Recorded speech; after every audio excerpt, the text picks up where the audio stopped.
الحمد لله الذي هدانا لهذا وما كنا لنهتدي لولا أن هدانا الله وقد جاءت رسل ربنا بالحق ونرجو أن تلكم جده ورزقكم بما كنتم تعملون أشهد أن لا إله إلا الله وحده لا شريك له وأشهد أن محمدا عبده ورسوله الذي لا نبي ورسول بعد اللهم صل وسلم على حبيبنا ونبينا محمد بن عبد الله وعلى آله وصحبه ومن والاه ما شاء الله كان وما لم يشاء لم يكن ولا حول ولا قوة إلا بالله قال الله تعالى في كتابه الكريم وبقوله ينتهي المختار أعوذ بالله السميع العليم من الشيطان الرجيم من حمزه ونفخه ونفخه يا أيها الذين آمنوا اتقوا الله حق تقاته ولا تموتن إلا وأنتم مسلمون وكما قال تعالى في آية أخرى فزودوا فإن خير الزاد التقوى واتقون يا أولي الألباب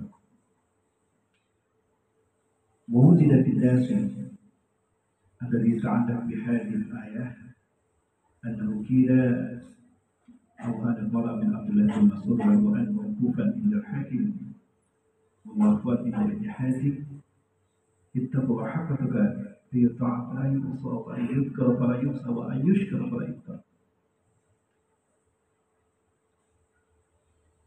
وقال رسول الله صلى الله عليه وسلم وهو صادق على الأمين يوشك الأمام أن تدع عليكم كما تدع الأكلة لقصعتها وقال ابن أصحاب يا رسول الله عن أكلة اللحم يومئذ وقال بل أنتم يومئذ كثير ولكنكم جثاء كجثاء السيف ولينزعن المحبة من صدور أعدائكم وليكسفن في قلوبهم الله قال فما الوحي يا رسول الله وقال رسول الله صلى الله عليه وسلم حب الدنيا وكراهية الموت من حديث أو كما قال صدق الله العظيم وصدق رسول الكريم ونحو ذلك من الشهيد. Puja-puji dan syukur kita aturkan kepada Allah SWT, Tuhan yang kita bersekutu baginya, ialah Tuhan satu-satunya yang menciptakan alam semesta, ialah yang memegang jiwa alam semesta serta menciptakan semua makhluk dalam beragam jenis dan bentuknya. Ialah Allah SWT yang apabila berkehendak cukup mengatakan kun jadi fayakun pada jadilah dia. Ialah Allah SWT yang telah menciptakan kita umat manusia dalam makom yang mulia fi asali takwim, dalam derajat yang mulia dibandingkan dengan Allah. Dan demi menjaga muruah manusia agar tetap mulia sebagaimana fitrahnya, Allah ciptakan satu sistem hidup saja agar manusia ada dalam fitrah yang mulia sebagaimana awal diciptakan. Dan sistem hidup itu adalah Islam. Maka fitrahnya manusia di dunia ini, hidup di dunia adalah fitrahnya hidup di dalam Islam. Seperti mana fitrahnya ikan hidup di dalam air, aman, damai, tentram dan lestari. Diimani ataupun tidak, diyakini ataupun tidak, fitrahnya manusia hidup di dunia dan di dalam Islam. Sebagaimana fitrahnya ikan hidup di dalam air, aman, damai, tentram, lestari. Maka jika ada manusia yang hidup di luar Islam, tidak ubahnya laksana ikan yang berada di luar air, menggelepar-gelepar kehausan hingga mati mengenaskan. Wallah, apapun yang dicapai manusia di muka bumi, negara yang super modern, didukung dengan infrastruktur yang canggih, dana triliunan dolar, namun bila tanpa iman dan Islam, hanyalah akan mempercepat terjerumusnya umat manusia ke jurang kehinaan, kehancuran dan kenestapan. Apapun yang dicapai manusia di dunia ini adalah ibarat gunung es yang tinggi menjulang ke langit, hancur mencair roboh oleh terik panas sinar matahari. Hanya mereka yang punya iman dan Islam yang tetap akan bertahan di dunia ini, betapapun dahsyat dalam memfitnah akhir zaman yang ada. Salawat dan salam selalu dilimpahkan kepada Rasulullah uswah dan kudrah kita, Rasulullah SAW, sumber cinta dan kasih sayang Allah Azza wa Jalla kepada makhluk, yang hadir dengan kemuliaan yang tidak dimiliki oleh siapapun termasuk oleh para nabi dan rasul Allah. Sehingga Allah berikan beban kemuliaan kepadanya, tugas yang tidak dipikul oleh para nabi dan rasul yang lain. Di antaranya adalah rahmatan lil alamin. Bagaimana malaikat Jibril pernah dalam ketakutannya atas bara api neraka yang Allah nyalakan suatu saat, beliau datang kepada Rasulullah SAW dan mengatakan, jika tu ilaika ya Rasulullah, ya atabarruk bika, aku datang kepada Anda ya Rasulullah, agar aku meminta berkah. Anda adalah sumber rahmat dan kasih sayang Allah. Tolong mintakan kepada Allah agar Allah berhenti menyalakan api neraka. Allahumma salli wa sallim ala habibina wa nabiyina Muhammadin wa ala alihi wa sahbihi ajma'in. Wa ya ibadallah, usikum wa ya bitaqwallah wa ta'ati rasulillah lakum turhamun. Maka dari itu lewat mimbar yang mulia di hari Sayyidul Ayyam ini saya mewasiatkan pada diri saya pribadi sebagai khatib dan juga pada hadir sekalian untuk meningkatkan ketakwaan kita dan merealisasikan iman dan takwa kita dalam wujud Allah. Karena hakikat takwa bukanlah dalam sebatas nama dan sebutan saja, tapi takwa yang hakka tuqatih adalah takwa yang terintegrasi secara utuh dalam perilaku kita sehari sepanjang hidup kita. Inilah kemudian dinukilkan dalam sebuah nasihat. Rasulullah SAW menegaskan kita telah hakka tuqatih, bertakwalah kalian kepada Allah dengan sebagaimana takwa kepadanya. Ayyutu'an fala yusa, hendaklah Allah selalu kau taati dan jangan kau maksiati. Ini unsur takwa yang pertama dari takwa hakka tuqatih. Hendaklah Allah selalu kau taati dan jangan kau maksiati. Wa ayyudhkar fala yunsa, dan hendaklah Allah selalu kau ingat dan jangan sekali-kali kau lupakannya. Dan yang ketiga, ayyushkar fala yukfar, dan hendaklah Allah selalu kau syukuri dan jangan kau puji. Tiga unsur ini ada pada diri kita, maka layak kita disebut hamba yang bertakwa hakka tuqatih. Ingat tidak lupa, taat tidak maksiat, ingat tidak lupa dan syukur tidak kufur kepada Allah Subhanahu wa taala. Taat dalam peribahasa para ulama adalah imtisalu awamirillah wa istinabu nawahillah, melaksanakan apa yang Allah perintahkan dan menjauhi apa yang Allah larang. Ini unsur takwa yang pertama. Kemudian ingat kepada Allah dan tidak lupa kepada Allah merupakan ruh daripada ketaatan. Bagaimana kita bisa taat jika kita tidak ingat kepada Allah? Ingat kepada Allah selalu menjadi prioritas dalam kondisi bagaimanapun, susah, senang, bahagia, di atas, di bawah, ataupun dalam kondisi. Dan yang ketiga, yang dimaksud dengan syukur menurut para ulama adalah isti'malu ni'mati min Allah fi tu'atihi liyazdul barakah min hadhihi ni'am atau min hadhihi ni'am. Menggunakan semua yang Allah karuniakan kepada kita di jalan ketaatan kepada-Nya. Allah berikan kita umur kita habiskan untuk ibadah kepada-Nya. Syukur kita atas umur yang Allah berikan kepada kita. Allah beri kita harta kita habiskan di dalam ketaatan kepada Allah. Syukur kita atas harta. Allah beri kita ilmu, Allah beri kita tenaga, kita gunakan di dalam ketaatan kepada Allah. Manakala semua karunia kita gunakan di jalan maksiat, berarti kita kufur kepada Allah. Semoga Allah kuatkan kita untuk memiliki jalan takwa yang sampai akhir hayat. Amin ya rabbal alamin. Ma'asyiral muslimin wa zumatal mu'minin rahimakumullah. Ada satu kisah menarik ketika Rasulullah SAW berada di Hudaybiyah. Saat itu Rasulullah SAW didampingi oleh kurang lebih 700 orang sahabat. Dan umat Islam saat itu memiliki jumlah yang mayoritas dibandingkan dengan kafir Quraisy di Mekah. Turun perintah Allah SWT untuk melaksanakan ibadah haji. Maka perintah ini disambut gembira oleh para sahabat. Ibadah yang menyempurnakan kisah Islam mereka. Itu ditunggu sejak dulu mereka beriman pada Allah dan Rasul. Maka pada saat itu turun perintah dari Allah agar Rasulullah dan para sahabat melaksanakan ibadah haji. Umat Islam melaksanakan ibadah haji. Namun saat itu para sahabat melihat Rasulullah masih diam saja. Para sahabat sudah siap-siap dengan ihram mereka, dengan pakaian ihram mereka, dan mengajak Rasulullah, "Mari Rasulullah kita melaksanakan ibadah haji." Namun Rasulullah masih terdiam, termenung dengan sesuatu. Mau bikin Rasulullah, ada apa ya Rasulullah? Kami sudah siap untuk menyempurnakan Islam kami dengan ibadah haji dan umrah. Maka kata Rasulullah SAW, "Hal nasitun an ahwalina al-jami'ah." Apakah kalian lupa dengan kondisi kita hari ini? Dulu kita minoritas, kita terusir dari Mekah ke Madinah. Hari ini kita mayoritas, jumlah kita banyak. Sekarang pun ada 700 orang di tempat ini, di Hudaybiyah. Dan Allah perintahkan ibadah haji kepada kita. Apakah kita akan bisa masuk begitu saja ke dalam Mekah, ke Masjidil Haram tanpa pemberitahuan? Tidak. Nanti masyarakat Mekah akan mengira, Abu Sufyan dan kawan-kawan akan mengira kalau kita akan menyerang mereka. Maka bukannya ibadah haji, kita malah sibuk berperang bersama melawan mereka. Artinya mereka tidak tahu tentang perintah haji. Harus ada seseorang yang diutus untuk memberitahukan kepada Abu Sufyan dan kawan-kawan penduduk Mekah bahwa kita datang bukan untuk berperang, tapi kita datang untuk melaksanakan ibadah haji. Maka apa yang Rasulullah nyatakan difahami akhirnya para sahabat, sehingga sepakat Rasulullah dan para sahabat untuk mengutus Utsman bin Affan radhiyallahu anhu pergi ke Mekah memberitahukan kepada penduduk Mekah, Abu Sufyan, bahwa Rasulullah dan 700 orang sahabat datang untuk ibadah haji, bukan untuk berperang. Pergi Utsman bin Affan memberitahukan. Namun lama ditunggu oleh Rasulullah SAW, belum datang pula jawaban. Lama ditunggu jawaban dari Utsman bin Affan tentang siap atau tidaknya terbuka jalan bagi Rasulullah dan para sahabat untuk ibadah haji. Yang datang adalah berita, ya, bukan alih-alih mendapatkan berita boleh melaksanakan ibadah haji, malah terdengar sampai berita ke telinga Rasulullah SAW dan para sahabat Utsman dibunuh. Sekali lagi, hanya berita yang sampai kepada Rasulullah SAW dan 700 orang sahabat, kalau sahabat Utsman bin Affan dibunuh. Rasulullah SAW tidak melihat jasad sahabat Utsman yang berlumuran darah, mati, meninggal tanpa roh, hanya sebatas jasad saja. Tidak, hanya sebatas didengar. Tapi apa yang terjadi? 700 orang sahabat di Hudaybiyah dikumpulkan oleh Rasulullah SAW.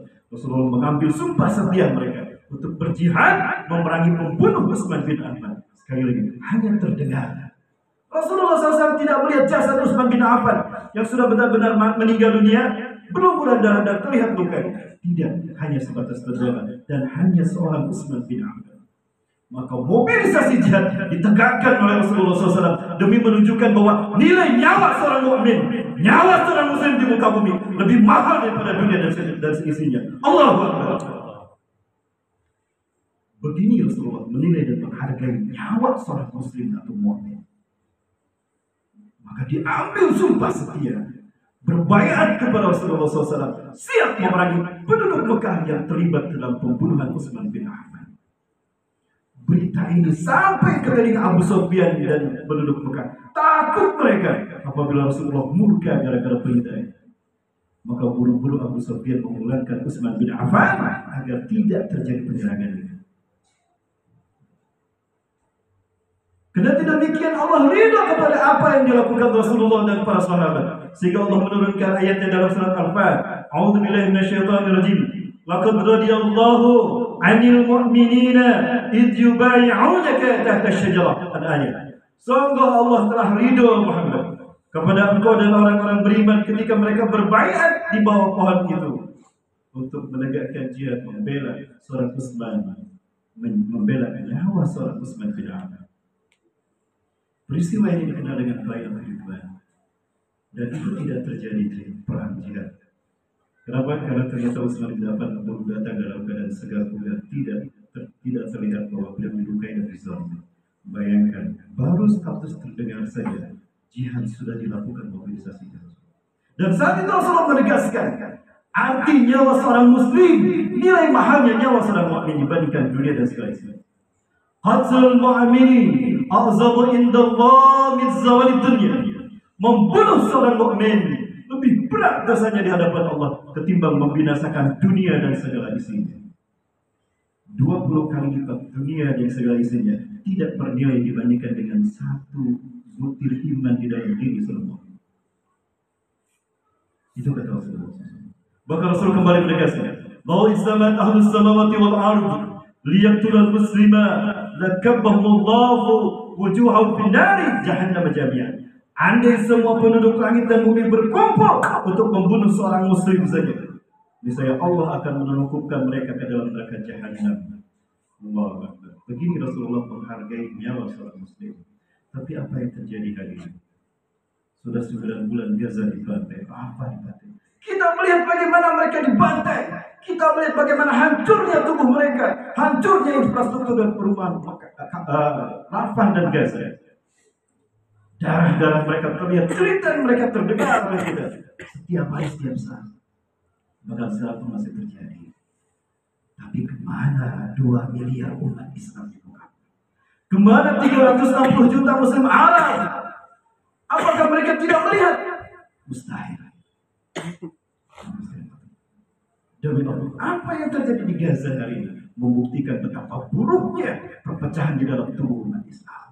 Maka itulah kenapa Allah tidak bertoleransi kepada yang namanya perpecahan di dalam beragama. Syirik, itu kata Allah. Allah menegaskan demikian di dalam Al-Quran surat Ar-Rum ayat ke-31 ke-32. Di dalam ayat ke-30 Allah bercerita tentang fitrah kita Islam. Maka untuk menjaga agar fitrah kita tetap terjaga Islam sepanjang hidup hayat kita, dengan mengadakan firman-Nya, Allah berfirman dalam ayat ini, munibina ilaih, a'udzubillahi minasyaitonir rajim, munibina ilaih, dengan selalu bertaubat kepada Allah. Wattaqu dan selalu bertakwa kepadanya wa aqamus shalah dan mendirikan salat. Wa la takunu minal musyrikin dan janganlah kamu termasuk orang-orang musyrik. Nah, kan sudah taubat, sudah takwa dan sudah salat. Apa tidak cukup untuk menyelamatkan diri kita dan menghindarkan diri kita dari syirik? Betul. Artinya ada orang yang melakukan terjebakkan kemusyrikan, betapapun dia suka bertobat, takwa dan salat, betul. Lalu kemusyrikan macam apa yang bisa dilakukan oleh orang yang bertakwa, tobat dan salat? Minal ladina farraqu dinahum wa kanu syi'a kullu hizbin bima ladayhim farihun. Yaitu orang-orang yang memecah belah agama mereka menjadi bergolong-golongan. Setiap golongan merasa bangga dengan apa yang ada pada mereka. Allahu Akbar. Inilah yang menjadi akar permasalahan kenapa Palestina tidak pernah selesai sampai hari ini. Karena umat Islam dipecah belah. Yang tadinya ummatan wahidah dipecah belah oleh musuh Islam. Umat Islam dipecah belah seperti kue lapis. Mesir dikuasai Inggris, Afrika Prancis, Aljazair Prancis, Pakistan Inggris, Malaysia Inggris, Indonesia Belanda. Umat Islam dipecah belah seperti kue lapis. Bukan hanya kekayaan alam mereka yang dirampas musuh-musuh Islam, bukan hanya emas, nikel, timah, gas alam, minyak bumi, bukan. Dan bukan hanya darah mereka yang diperas oleh musuh-musuh Islam, kita menjadi budak mereka. Mereka menjadi tuan negara sendiri. Tidak, Suriah bahkan masuk di negara. Tapi akidah kita juga dikuras habis. Dimunculkan tokoh-tokoh sesat dan menyesatkan dengan pemahaman yang keluar pada bukan dari Islam. Beginilah nasib kita hari ini, kaum sekalian. Sehingga wajar Rasulullah mengatakan, yushikul umam an tada'alaikum kama tada'al akalatu lakum sa'atiha. Sungguh kalian akan dimangsa oleh bangsa-bangsa di dunia seperti hidangan di atas meja. Sahabat bertanya, ya Rasulullah, amin kita tidak mau yang itu ya Rasulullah. Apakah jumlah kami minoritas? Sedikit kami di muka bumi sehingga kami disiksa, dibantai beramai-ramai. Nah, antum yawmaidin kathir. Jumlah kalian mayoritas di muka bumi. Walakin dakum butha'un kabuthai saya. Tapi kalian seperti buih di lautan. Lihat ombak di tengah laut. Mengerikan, menakutkan. Tapi begitu sampai di pantai hilang tanpa jejak. Au kariban fi syadid atau seperti pasir yang terhampar luas di pantai, di tepi pantai. Tapi ketika kita ambil, tidak mas-mas hancur berkeping-keping. Palestina adalah jantung dunia, heartland of the world. Itu kata Profesor Karl Hauser berguru atau Hitler. Kenapa demikian? Karena Palestina menghubungkan semua benua di muka bumi. Palestina menghubungkan benua Afrika, Eropa dan Asia. Maka siapapun yang menguasai Palestina, dia bisa menguasai dunia. Itulah yang diinginkan Yahudi. Mereka ingin mengambil alih dunia. Mereka mulai dari menguasai Palestina. Dan umat Islam yang ada di sekeliling Palestina ada 360 juta Muslim Arab. Di sekeliling Palestina hari ini tidak kurang dari 360 juta Muslim Arab. Dan di Palestina tidak kurang dari 10 juta Yahudi. Atau tidak lebih dari 15 juta Yahudi. Sesuatu yang tidak masuk di akal kita. 15 juta Yahudi dengan santai 9 bulan membantai Gaza, membantai Rafah di depan 360 juta Muslim Arab. Inilah buruknya perpecahan di antara umat Islam. Solusinya tidak ada lagi lain. Kembalilah kita kepada Al-Quran dan Sunnah. Kembali pada keutuhan kita sebagai ummatan wahidah. Satu Tuhan kita, satu Nabi dan Rasul kita Rasulullah SAW, dan satu agama kita Islam. Dan satu kita Al-Quran. Lupakan perpecahan di antara kita. Tinggalkan kesombongan asabiyah. Itulah yang menjadi penghambat hancurnya kita di depan musuh-musuh Islam. Inilah yang membuat pertolongan Allah terhijab dari umat Islam itu sendiri. Makanya Rasulullah SAW menegaskan, al-jama'atu rahmah wal furqatu azab. Hidup berjamaah dalam mengamalkan Quran dan Sunnah adalah rahmat dan pertolongan Allah. Rahmat dan berpecah belah adalah azab. Makanya Allah tidak mengabulkan kepada Rasulullah SAW doanya ketika Rasulullah meminta 3 permintaan yang tidak Allah kabulkan, yaitu agar umatnya tidak menimpakan kezalimannya pada yang lemah. Itu tidak Allah kabulkan karena itu adalah akibat perpecahan dari umat. Semoga Allah segera menyadarkan hati umat Islam seluruhnya, terutama bangsa-bangsa Arab, untuk membela nyawa kaum muslimin di sana agar terhenti kehinaan ini dan tetes darah kaum muslimin di bumi para nabi dan rasul. Semoga Allah SWT mempersatukan kita di Indonesia ini untuk bangkit berjuang, merebut kembali izah kita yang telah dihinakan oleh musuh-musuh Allah, memuliakan bumi para nabi dan rasul Palestina, dan merebut kembali kiblat kita yang pertama Masjidil Aqsa, kita dan mudah-mudahan ini menjadi wasilah kita mendapatkan syafaat dari Rasulullah SAW. Amin amin ya rabbal alamin. Barakallahu li wa lakum wa nafa'ani wa iyyakum bima fihi min al-ayati wa dhikril hakim. Wa taqabbal minni wa minkum ijtihada wa tawfiqan wa samid alim. Fastaghfiru li wa lakum.